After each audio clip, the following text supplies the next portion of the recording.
Hello everyone, good morning. आज के video में हम दर्पण सूत्र के बारे में पढ़ेंगे। इसको कैसे डिराइव किया जाता है, कैसे इसको फाइंड आउट किया जाता है, ये भी देखेंगे और इसका यूज़ कहाँ किया जाता है वो भी हम देखेंगे। तो सबसे पहले हम देखते हैं दर्पण सूत्र। दर्पण सूत्र होता क्या है? 1/v plus 1/u is equal to 1/f। इसको बोलते हैं हम दर्पण सूत्र। इसका उपयोग है वो नॉर्मली न्यूमेरिकल्स में किया जाता है। न्यूमेरिकल्स में आपको इन तीनों में से कोई भी दो वैल्यू दे देगा और एक की वैल्यू आपको पूछेगा। तो यहाँ पे v क्या है, u क्या है और f क्या है, इनके बारे में हम देखते हैं। सबसे पहले हम v की बात करते हैं। v की हम बात करें तो वस्तु की ध्रुव से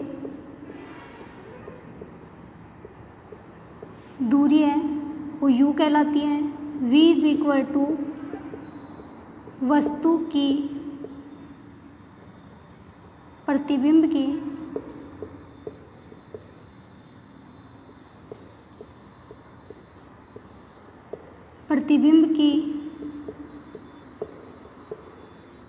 ध्रुव से दूरी है वो v कहलाती है।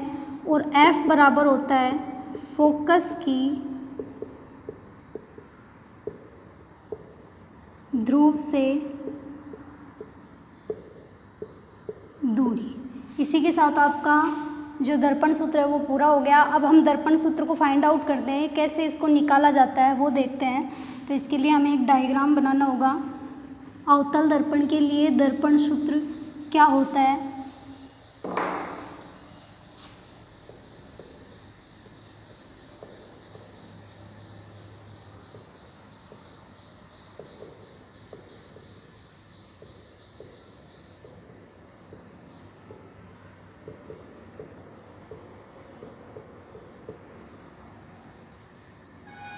सबसे पहले इसका डायग्राम बनाते हैं। अवतल दर्पण के लिए है तो ये अवतल दर्पण, इसके बिल्कुल मध्य भाग से मुख्य अक्ष O, ध्रुव, फोकस F और वक्रता केंद्र C। इस डायग्राम को बनाने के लिए आपको अपना जो वस्तु है, जो बिंब है, उसको अनंत व वक्रता केंद्र के मध्य रखना होगा। तो हमने जब वस्तु को अनंत व वक्रता केंद्र के मध्य रखा तो आपको पता है दो रेखाएं आपको कहाँ में लेनी है। एक तो समांतर किरण काम में लेनी है और दूसरी फोकसीय किरण आपको काम में लेनी है। ये दोनों जब एक दूसरे को क्रॉस करेंगे तो कहाँ प्रतिबिंब बनेगा इसका? जब अनंत और वक्रता केंद्र के बीच वस्तु होती है तो उसका प्रतिबिंब हमेशा फोकस और वक्रता केंद्र के मध्य बनता है और वस्तु से छोटा होता है। तो यहाँ पे सबसे पहली किरण है वो इसके समांतर गई और समांतर जाने के बाद में एक इसमें से होकर गुजरेगी, फोकस में से होकर गुजर गई। दूसरे नंबर पे हम बात करें तो दूसरी किरण है वो फोकस में से होकर गुजर रही है और गुजरने के बाद में ये मुख्य अक्ष के समांतर हो जाएगी। तो ये एक दूसरे को यहाँ कट कर रही है। जहाँ ये कट कर रही है वहाँ पे इसका प्रतिबिंब बन गया।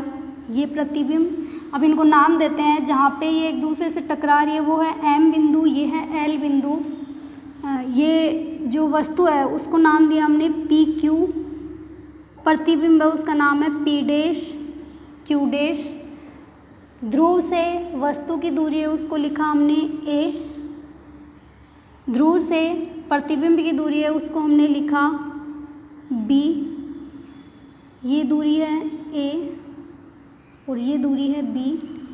और फोकस से ध्रुव तक की दूरी है उसको हमने लिखा स्मॉल c। ये सारे नाम दे दिए। अब स्टार्ट करते हैं हम हमारा जो फॉर्मूला है उसको फाइंड आउट करने का। तो पहले आपको जो जो दिया हुआ है वो हम लिखते हैं। तो यहाँ A बराबर वस्तु की ध्रुव से दूरी,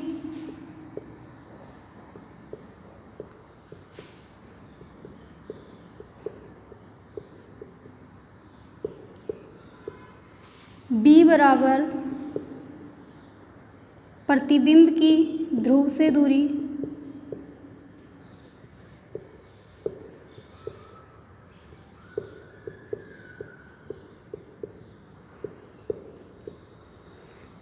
सी बराबर फोकस की ध्रुव से दूरी। ठीक है, आगे हम चलते हैं। और क्या क्या चीज़ आपको दे रखी है, पी क्यू और पी डैश क्यू डैश दे रखा है। तो पी क्यू बराबर है आपका बिंब या वस्तु, कुछ भी लिख सकते हो आप, इसको बिंब भी लिख सकते हो, वस्तु भी लिख सकते हो। और पी डैश क्यू डैश बराबर क्या है, इसका प्रतिबिंब, जो वस्तु है उसका प्रतिबिंब। ये फोकस है और ये वक्रता केंद्र है। ये चीज़ें आपको दे रखी है। अब इसका सूत्र लेते हैं। तो सबसे पहले आपको त्रिभुज लेना है, त्रिभुज पी क्यू एफ और त्रिभुज एम ओ एफ से। ठीक है, तो त्रिभुज P Q F, P F Q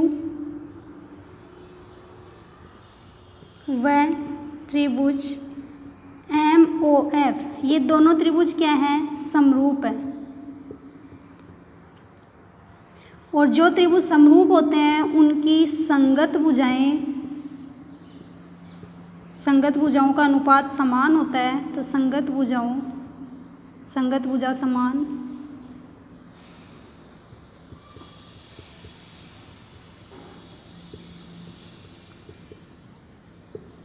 संगत भुजाओं का अनुपात समान।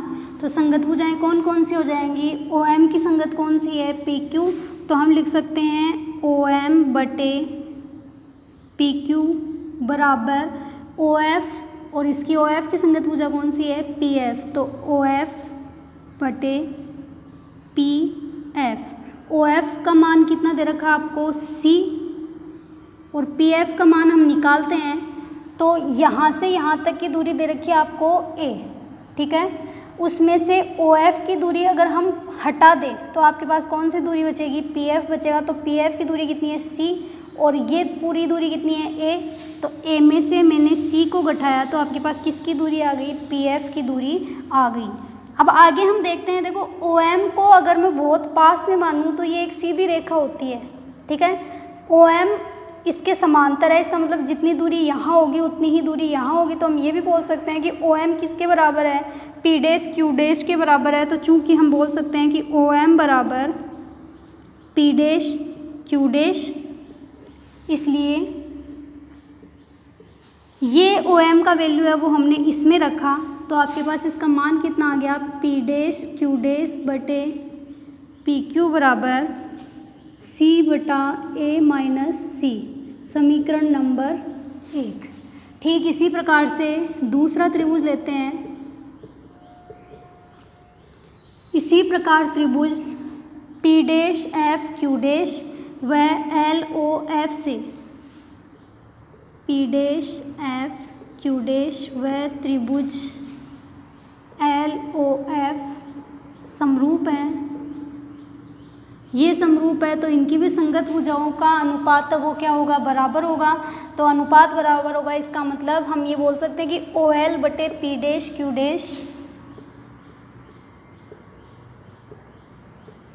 बराबर ओ एफ बटे पी डैश एफ बराबर सी बटे बी माइनस सी। बी माइनस सी मैंने क्यों किया, पी डैश एफ का वैल्यू निकाला तो यहाँ से यहाँ तक का वैल्यू दे रखा है आपको बी, उसमें से अगर मैं इस सी को माइनस करूँ तो आपके पास पी डैश एफ बचेगा, इसलिए मैंने बी में से सी को माइनस कर दिया।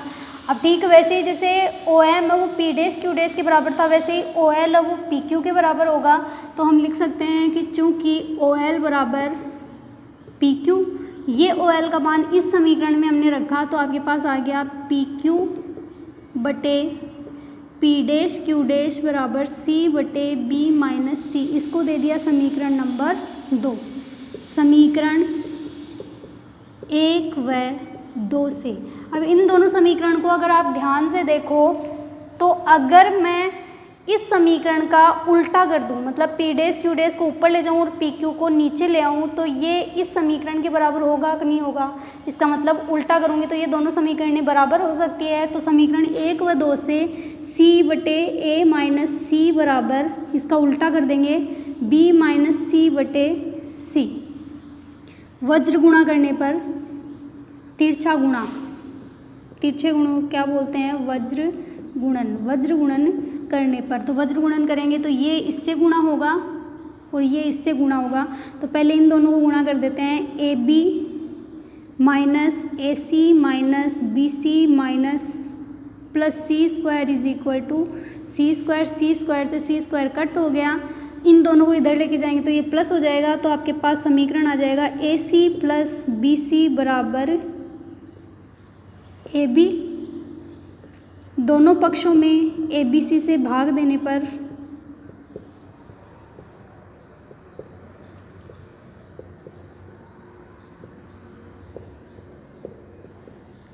ए बी सी से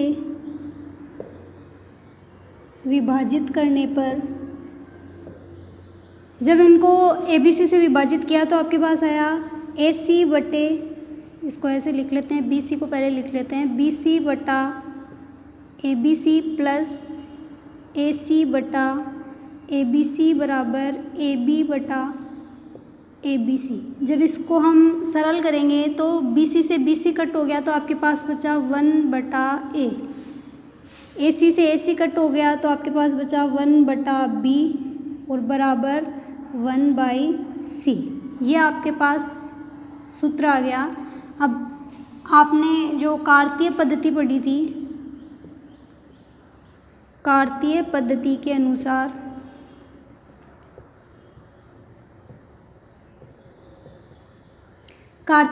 अनुसार हमने देखा था कि यहाँ से यहाँ तक का जो मान है उसको u से शो कर रहे थे। तो आपको पता है कि जब हम बाईं तरफ जाते हैं, दर्पण के बाईं तरफ जाते हैं, तो दूरी को हमेशा किस में लिया जाता है, ऋणात्मक लिया जाता है। यहाँ पे तीनों दूरी बाईं तरफ ही है, तो a भी ऋणात्मक होगा, b भी ऋणात्मक होगा और c भी ऋणात्मक होगा। और इसको हम u बोलते हैं, इसको हम v बोलते हैं और इसको हम f बोलते हैं। तो हम ये लिख सकते हैं कार्तीय पद्धति के अनुसार a is equal to minus U, b is equal to minus V और c is equal to minus F. ये वैल्यू इसके अंदर हम रखेंगे तो आपके पास आ जाएगा -1 by U minus 1 by V is equal to minus 1 by F. तीनों में से माइनस चिन्ह को हमने कॉमन लिया तो आपके पास आ गया 1 by U plus 1 by V बराबर 1 बाई एफ। यह आपका मिरर फॉर्मूला दर्पण सूत्र है। इसी को हम ये भी लिख सकते हैं 1 by V plus 1 by U बराबर 1 बाई एफ। दर्पण सूत्र पूरा हो चुका है आपका। v और u की वैल्यू दे रखा है तो f की वैल्यू पूछेगा, f और u की वैल्यू दे रखा है तो v की वैल्यू पूछेगा।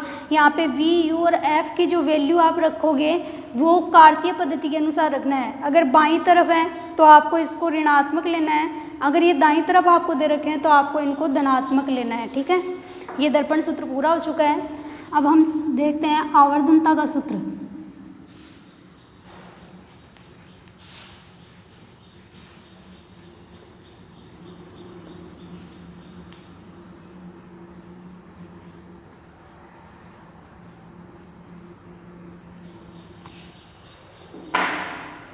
टॉपिक का नेम है आपका आवर्धनता।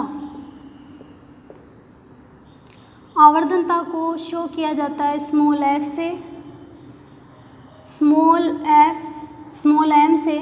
स्मॉल m बराबर होता है वस्तु की ऊंचाई बटे प्रतिबिंब की ऊंचाई।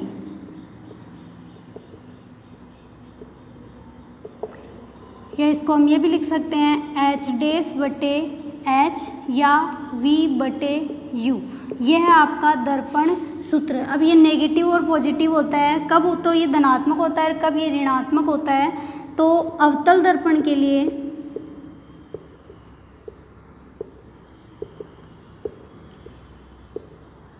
इसका सूत्र होता है m बराबर माइनस का v बटे u। जब भी आपको बोले कि आवर्धनता ज्ञात कीजिए तो v का और u का मान आपको रखना है और उसके पहले आपको कौन सा चिन्ह लगा देना है, माइनस चिन्ह लगा देना है। तो वो किसके लिए हो जाएगा, अवतल दर्पण के लिए हो जाएगा। तो ये तो है अवतल दर्पण के लिए दर्पण सूत्र और ये है आवर्धनता का सूत्र। इसी के साथ ये टॉपिक पूरा हो चुका है। नेक्स्ट वीडियो में हम इससे संबंधित, इन दोनों से संबंधित न्यूमेरिकल्स देखेंगे। आज के लिए इतना ही। Thank you.